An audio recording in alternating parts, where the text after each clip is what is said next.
Pronto, buongiorno, welcome back to Nevertheless Commentaries. I'm your host, Sipo on Sport, your favorite ank on the net. Today we are breaking down a 1-all draw involving Orlando Pirates and Siwelele.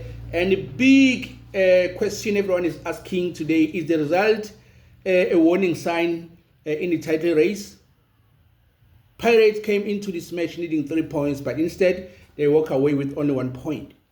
And the man who stood between the victory and Orlando Pirates was Goss. He had some stunning saves, about 7 or 8 stunning saves, which saw the match end with a 1-all draw.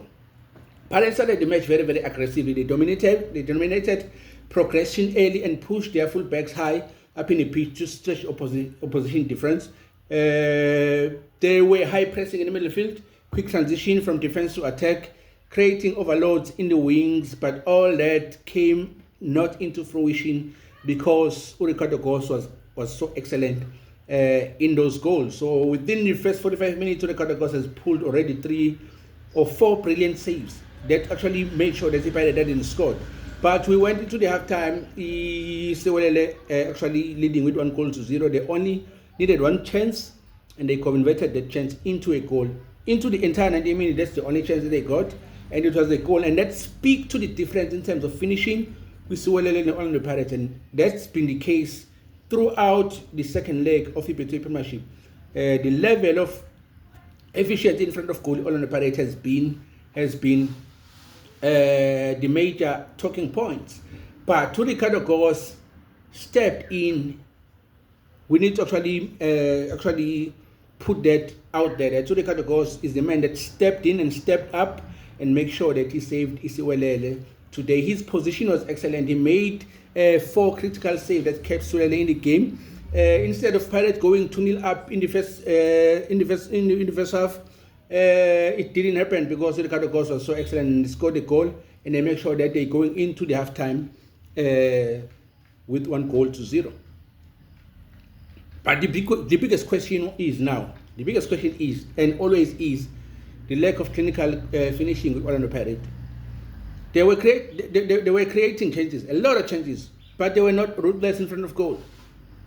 In those chances that they were ruthless, Goss came in to party and actually made sure that he make some crucial and brilliant saves.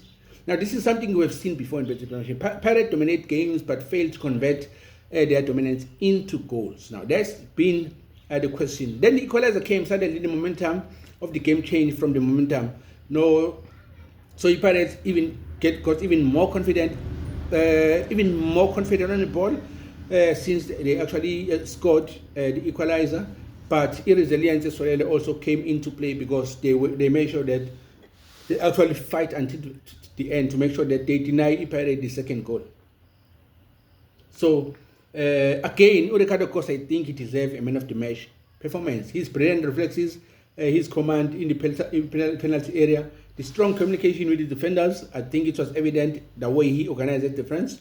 And also when he was called on duty, also he pulled in some stunning saves. I will actually keep on reiterating that point because he was very, very brilliant. There were moments the Pirates looked certain to score, but Goss denied them goals again and again and again. If Pirates had faced an average goalkeeper, this match could have easily ended up maybe with 6-1. But Goss was very, very good today. So what does this mean now for Pirates? The big question is, does the result damage Pirates' title hope?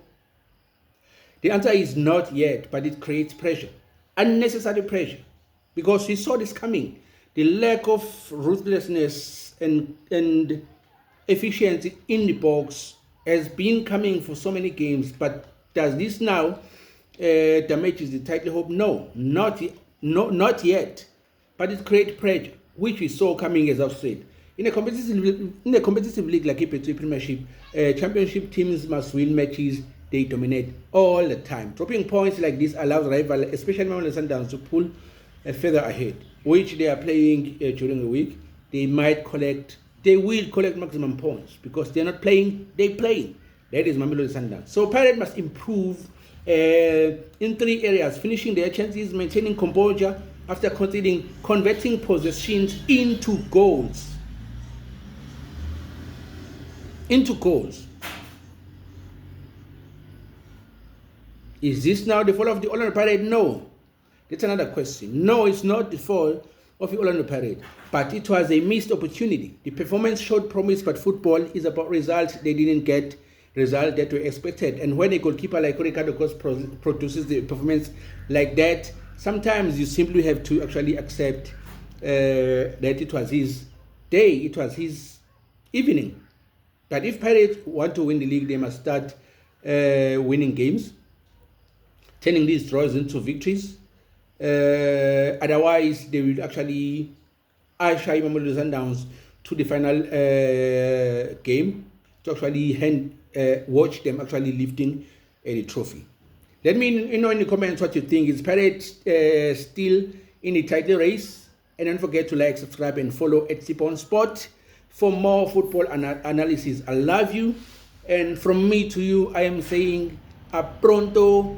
Piacere. The Black Italian himself, Sipon Sport favorite Anki the Net, is actually going out. I will see you tomorrow after I can make Kaizer Chiefs.